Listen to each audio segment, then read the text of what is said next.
Inshuti bene data ndabaramukije mu izina rya Yesu. Hari haheze iminsi tutariko turavugana, muri kumwe na Pasiteri Nirene Nazwe kuri rwa rubuga rwanyu shingira intahe Imana nzima. Ego turakomeye turashima Yesu kuvyo akomeza kudukorera. Nagomba tuganire ku majambo y'Imana, nico kiduhuza ngaha, kandi nongera ndabashimira ku mwete n'urukundo mugaragaza mu gushigikira uru rubuga, mu gukora ibisabwa byo kuduza agakumu, byo gusonda ku gakengeri, canke kutwandikira mukatubwira ico muyumvira canke mukatubaza kugira ngo dusangire ikiyago. Nashaka kuvuga ku majambo y'ukwizera. Ego, ku bari hafi hano mu gihugu c'Ubudagi, dufise aho duteranira, aho duhurira ku misi ya Mungu, hitwa Troisdorf, ni hafi ya Kolonye. Ku baba hafi ya Kolonye, ni mu karere k'intara yitwa Nordrhein-Westfalen. Ni intara imwe mu ntara nini ziri mu Budagi. Nibaza ko havuye Baviera, niyo bita Niedersachsen. Dushobora kuba ari twebwe turi aba gatatu. Ivyo arivyo vyose haraheze imyaka simperutse kubiraba, bavuga yuko ino ntara irimwo abantu imiliyoni 17. Mu Burundi bavuga ko ari imiliyoni 11 canke 12. Murumva yuko turi igihugu kininiya. Uzokwizera rero wese akabatizwa azokizwa, niko ijambo ry'Imana ritubwira hariya muri Mariko. Uno musi ntiturinda kubisoma kuko turabizi.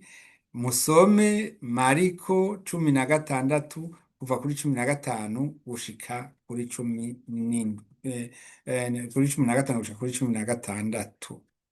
Uwizeye ntazotsindwa n'urubanza. Nibi ntitubisoma kuko biri mu majambo yabwiwe Nikodemu igihe yahenga gahumbezi akagenda kubaza Yesu atariko ibi bintu nibiki. Kuko Nikodemu yari umuntu w'idini, idini ryari risanzwe riri mu gihugu ca Israeli, ariko yumva ko hari uwundi mwigisha yaje kandi akoreshwa ibitangaza. Amaze kubona neza no gukurikirana inkuru y'ivyo bitangaza, yarakozwe ku mutima, aragenda kumubaza. Niho yamubwira ya majambo akomeye gose, twama dusoma muri Yohana 3. Si kuri Yohana 3 ni ugusoma urwo rugendo rwose canke ico kiganiro cose, ariko hari amajambo benshi bazi twafashe ku mutwe bamwe bamwe kugira ngo adufashe gusigurira abandi ivy'agakiza.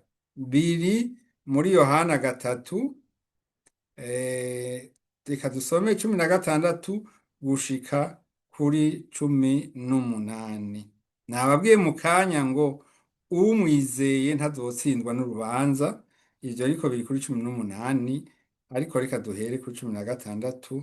Niho havugwa ngo kuko urukundo Imana yakunze abari mw'isi ariko rwatumye itanga umwana wayo w'ikinege, ngo umwizera wese ntazapfe rubi ariko ahabwe ubugingo budashira. Kuko Imana itatumye umwana wayo gucira abari mw'isi urubanza, ariko ngo abari mw'isi bakizwe nawe. Umwizeye ntazotsindwa n'urubanza, ariko utamwizeye aramaze gutsindwa kuko atizeye izina ry'umwana w'Imana. Amen. Aya n'amajambo akomeye kuko duhagaze ku kwizera. Agakiza gahagaze ku kwizera. Agakiza kavuga katuzanamwo guhinduka. Ego. Niba rero uvuga ngo ndizera, narakiriye Yesu nk'umwami n'umukiza wanje, ariko nzokwigumira mu busuma, ariko nzokwigumira mu bubeshi, ariko nzokwigumira mu busambanyi, ariko nzogira ibi bintu bibi, nzobeshera abandi, nzobaca inyuma, nzobacinyiza, nzobaca intege. Ivyo byose ntibirimwo, ntibiba bikirekuwe.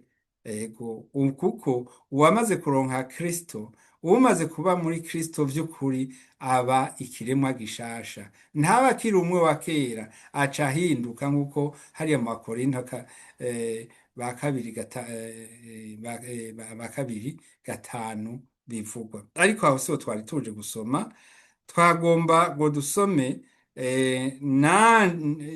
ico Pawulo, intumwa Pawulo yagiye bwira abakristo babe, ati naje ngabiye kumenya muri mwebwe Yesu Kristo yabambwe.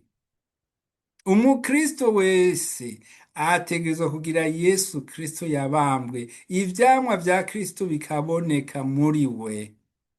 Pawulo ntiyaje kubaraba ngo nuko bavuga ururimi rumwe, oya, yaje kubaraba kugira ngo ababwire ivya Kristo.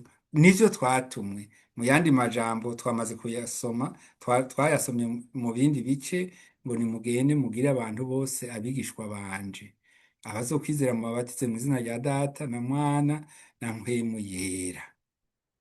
Kuko aho tumaze kuvyemera niho haba impinduka. Reka dusome rero aha mu Bikorinto ba mbere, kuko nariko ndabisoma kabiri, Abikorinto ba mbere amabanga yayo, hatubwira ngo nanje bene data hamwe n'abasanga iwanyu sinaje ndagakura mu majambo canke mu bwenge mu kubamenyesha ibanga ry'Imana, kuko nagabiye kutagira ico menya muri mwebwe atari Yesu Kristo we yabambwe. Ariko nabana namwe mfise intege nke, ndi n'ubwoba, mpinda agashitsi kenshi.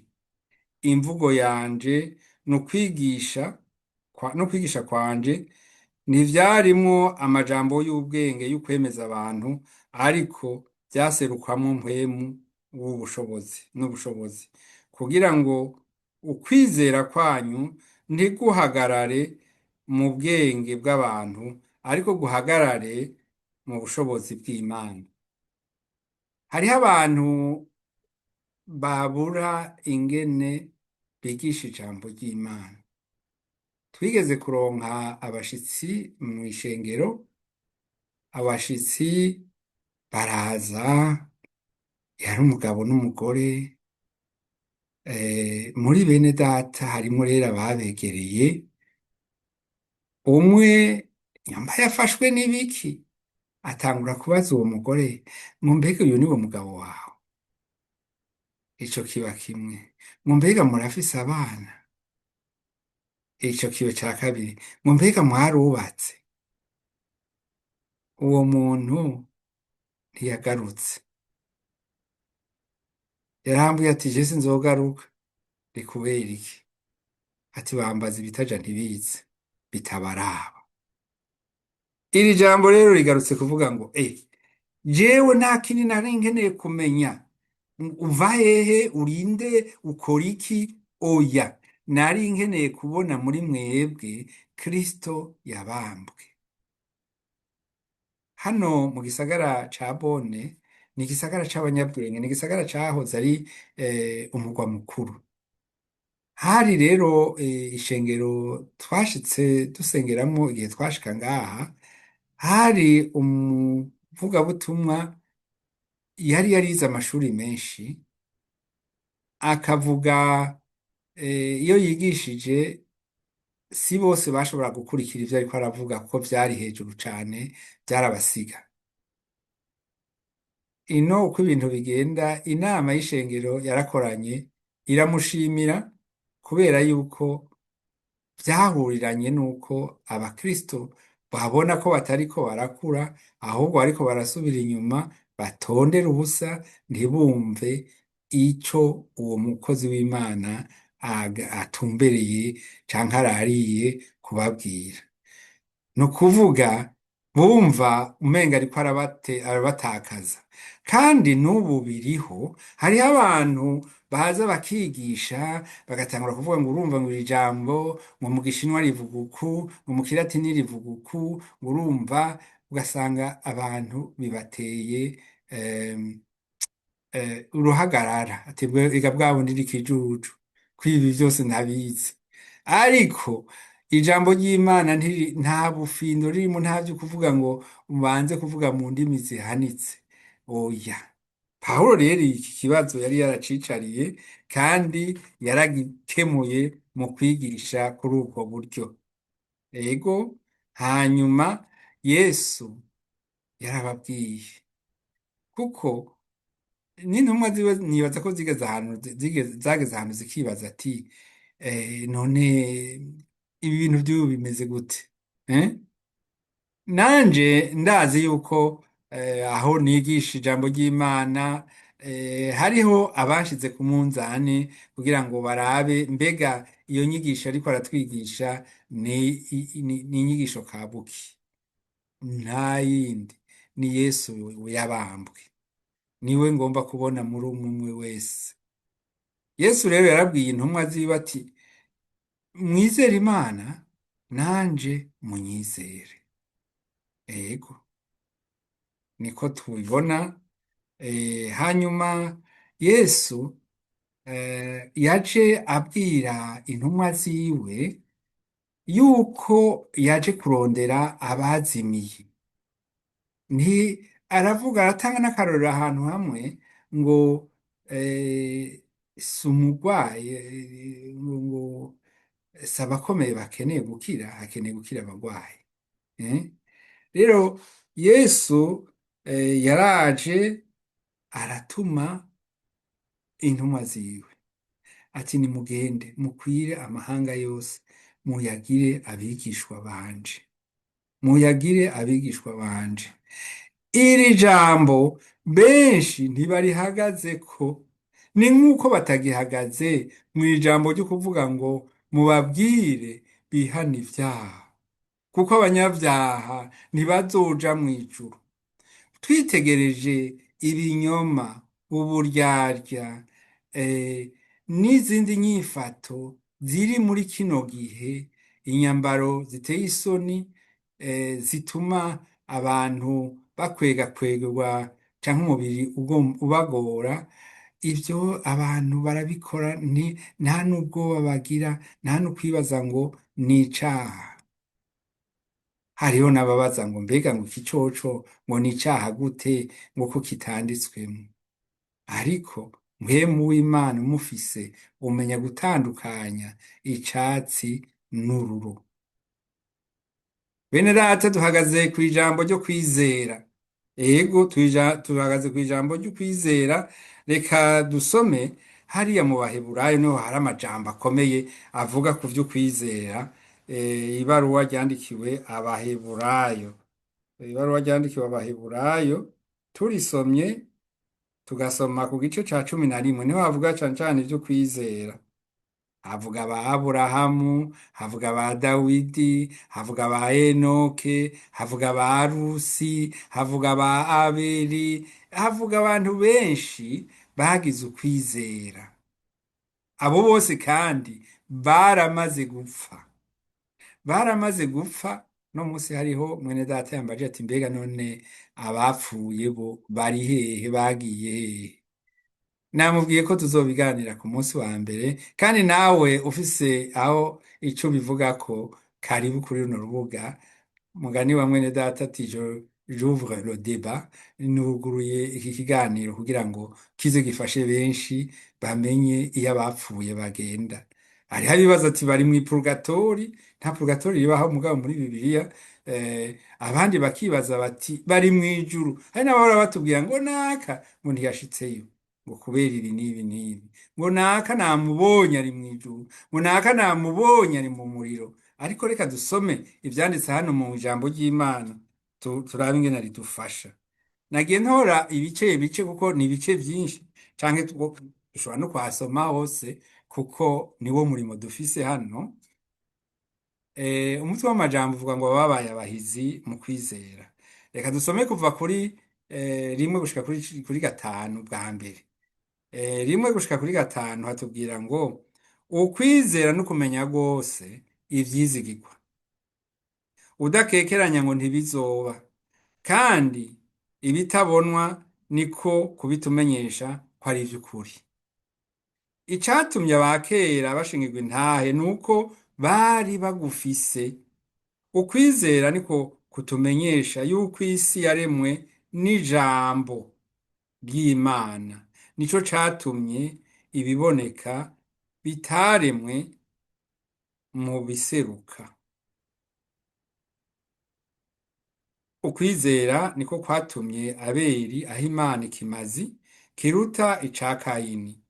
Niko kwamuhesheje gushingirwa intahe ko ari umugororotsi, hamwe Imana yashingira intahe amashikanwa yiwe yuko ari meza, kandi niko kwatumye nanone akivugwa naho yapfuye. Ukwizera niko kwatumye Henoke ajanwa mu ijuru ngo ntabone urupfu, kandi ntiyaboneka kuko Imana yamujanye, kuko yashingiwe intahe atarajanwa yuko yahimbaye Imana. Ukwizera niko kwatumye Abeli atanga ishikanwa ryiza imbere y'Imana. Murabizi Kayini nawe ko yagiye akavuga ati iyi Mana none ko ari y'ibirema, nyumba yishiye utuzizigiri, yoba yishiye utujumbu duto duto canke utuntu nyene twa busabusa, Imana nayo ntiyamushimiye kuko nta mutima yabonyemwo wo kwitanga, wo gukunda iyo Mana. Ejo bundi hari umuntu w'umuswaganyi bamwita ngo ni umuvugishwa, yavuze ngo nta hantu na hamwe ngo muri Nouveau Testament, muri ubutumwa bwiza, ngo handitse yuko twokunda Imana. Ariko kwabaye kubesha, siko bimeze, kandi harabonetse benshi bamuvuguruza. Nibaza yuko hageze yuko abantu bagenda baradoma ku rutoke bakavuga bati uyu ariko arabasuka. Nashaka rero ndababwire yuko Imana ikunda yuko tuyikunda.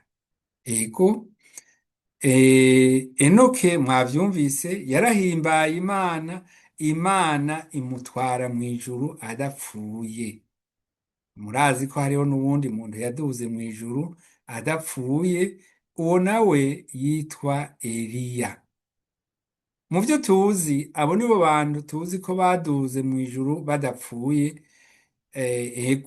Nuko uwundi tuzi yaduze mu ijuru yari umuntu ariko yari Imana, ni Yesu Kristo. Yaraduze mu ijuru, bene umurango babona, intumwa zimubona, barabishingiye intahe, kandi hari ibi bigaragaza vyinshi. Ibindi vyose batubwira si ivy'ukuri. Ndabona abantu muri kino gihe bavuga ngo naka yaragiye mu ijuru, reka tumugire mutagatifu, canke naka mutagatifu, canke ivyo birashoboka ko abo bantu boba bari bafise ubugororotsi bwabo, ariko nta birenze ivyo. Reka tubibandanirize, duhagarare ku canditswe. Twebwe ngaha tuzohagarara kuri Bibiliya, ku ijambo ry'Imana ryanditswe kuri Bibiliya. Ibindi vy'abantu biyumvira canke banditse, ivyo mpwemu w'Imana azoturongora kugira ngo dushobore kumenya ivyo ari vyo. Turabandanya muri iki gisomo nyene kijanye no kwizera. Reka dusome 13, naho turabe ico hatubwira. Kuri 13 turasimvye, ariko ababishoboye mwo soma hose nivyo vyoba vyiza. 13 niho hatubwira ngo bo bose bapfuye bacizeye, batarahabwa ivyasezeranywe, ariko barabibona biri kure, bakabisasirira, bakemera ko ari akavantara n'ingenzi kw'isi. Abavuga batyo baba berekana yuko barondera igihugu cabo bwite. iyo baba barakumbuye ico bavuyemwo, baba barabonye uburyo bwo gusubirayo. Ariko noneho baripfuza igihugu kirushije ico kuba ciza, n'igihugu co mw'ijuru. Nico gituma Imana itamaramazwa no kwitwa Imana yabo, kuko yabateguriye igisagara. Muribuka ka karirimbo ngo kavuga ngo hari igihugu ciza cane twasezeraniwe n'Imana, tukirorere twizigiye, kuko data yakitweretse aheza mw'ijuru, tuzohurirayo bagenzi, aheza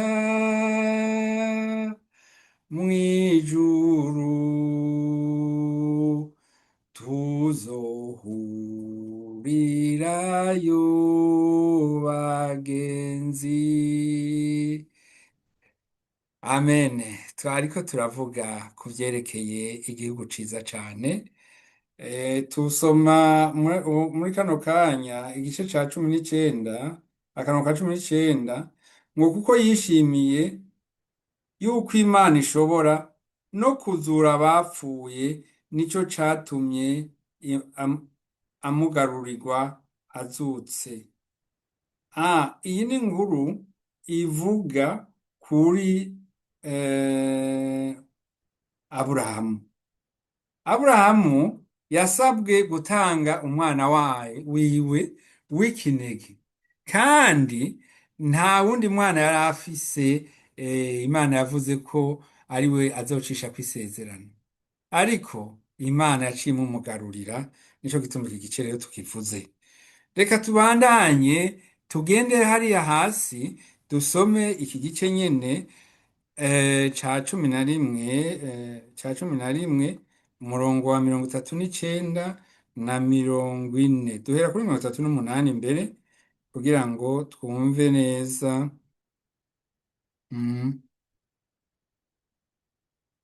Abandi bariko bavuga ingene abantu bishwe, abandi bageragereshwa gushinyagurirwa no gukubitwa ibimoko, mbere bashirwa mu ngoyi no mu mabohero, bicishijwe amabuye,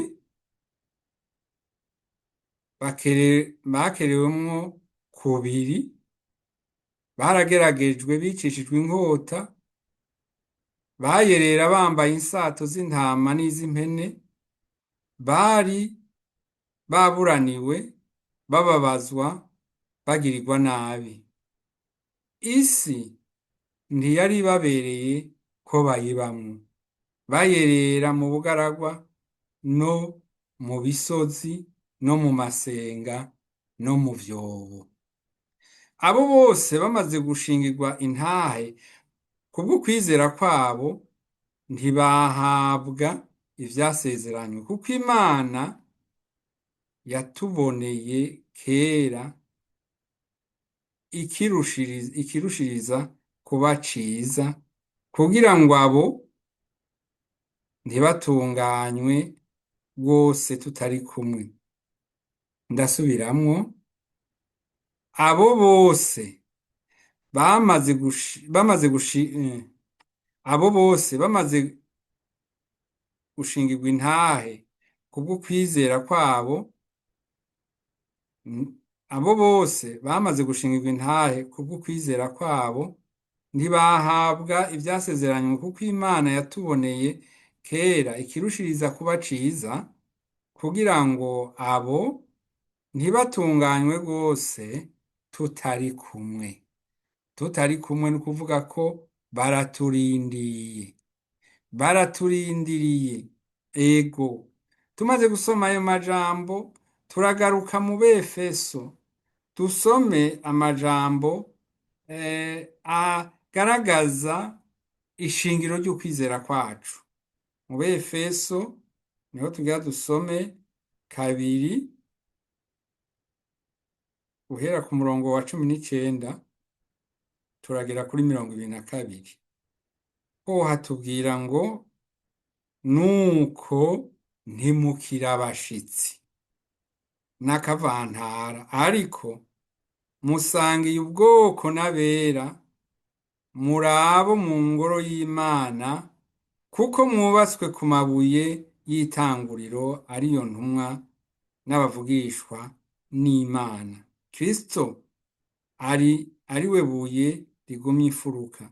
Muri we ingoro yose yubatswe neza irakura ngo ibe urusengero rwera mu mwami wacu. Muri we namwe murubakanwa kugira ngo muheshwe na mpwemu kuba ingoro Imana ibamwo. Twebwe rero turi ingoro Imana ibamwo, nukuvuga turi ingoro mpwemu yera abamwo, turi ingoro Imana ibamwo, niko aya majambo atubwiye. Reka tugarukire ngaha, twavuze ku byo kwizera n'ico uko kwizera ni uko kwizera kutuzana.